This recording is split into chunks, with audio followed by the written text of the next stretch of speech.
For most of us now, school has started. And what that means is we're getting back into the swing of things, we're learning a new routine.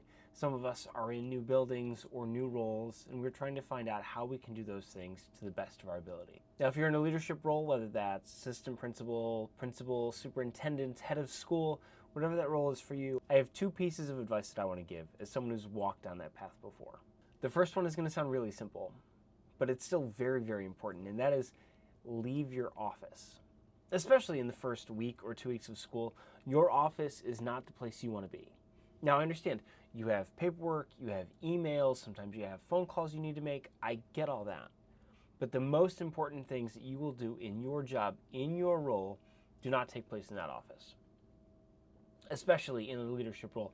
They take place outside of your office. This is you in classrooms. This is you out at recess. This is you talking to parents at drop-off or at dismissal. This is you being with teachers in the hallway during passing periods, being present, being visible, and being there.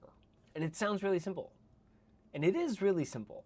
But that doesn't mean that we do it, because the office and the work in the office, it's this magic little thing. The work in the office takes as much time as you will give it. And so it is really easy to say, well, I'm stuck in my office all day. I have all these things to do. I'm really busy. And that's true. You are really busy, and those things do need to happen, and that is important. But however much time you give them is how much time they'll take up.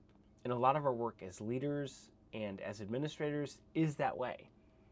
If I have an hour to accomplish a task, and that's the only task I put on my calendar, then it will take that whole hour. Whereas if I give that task 30 minutes, maybe I accomplish it in 30 minutes, and the quality could be the same. Maybe I made a great decision in 10 minutes, and I made a great decision if I took an hour on it. So we fall out of that trap by leaving our office, by getting out there amongst the students, amongst the staff. Get out there, talk to people, be visible, throw around a football at recess, sit next to a kid at lunch. Whatever you do not lock yourself in your office. Now, how do we make sure that we do this? Well, this is the second piece of advice that I want to give. And that is, if it is important to you, put it on your calendar. And I heard this piece of advice as a younger principal, and I thought, well, this is a really stupid thing. If it's important to me, I'll just do it. I don't need to put it on my calendar.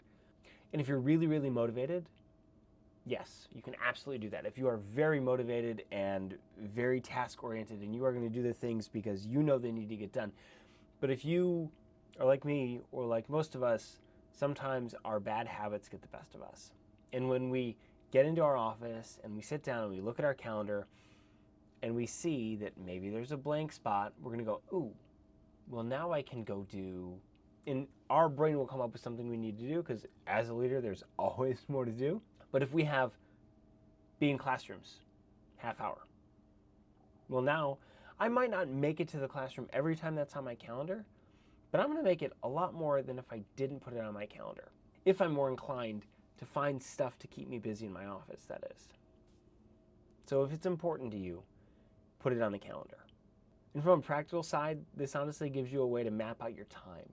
Because you can plan out your perfect week and say, I want to do these things this time of the day, I want to spend this much time on this. And then you can look ahead to the week and say, okay, I'm going to spend X amount of time in classrooms, I'm going to spend X amount of time talking to parents, I'm going to spend X amount of time doing observations.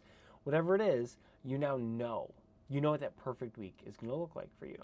Now, I will have, I'm sure, more videos where I'll go through this in greater depth, but for now, those are my two pieces of advice as you start the school year.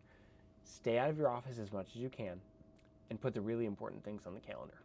Well, anyway, if you're in the middle of your week, I hope it's been going great. If you are at the end of the week, I hope it went well. Or if you're at the beginning of the week and you have a new one coming up, well, it's the best one yet.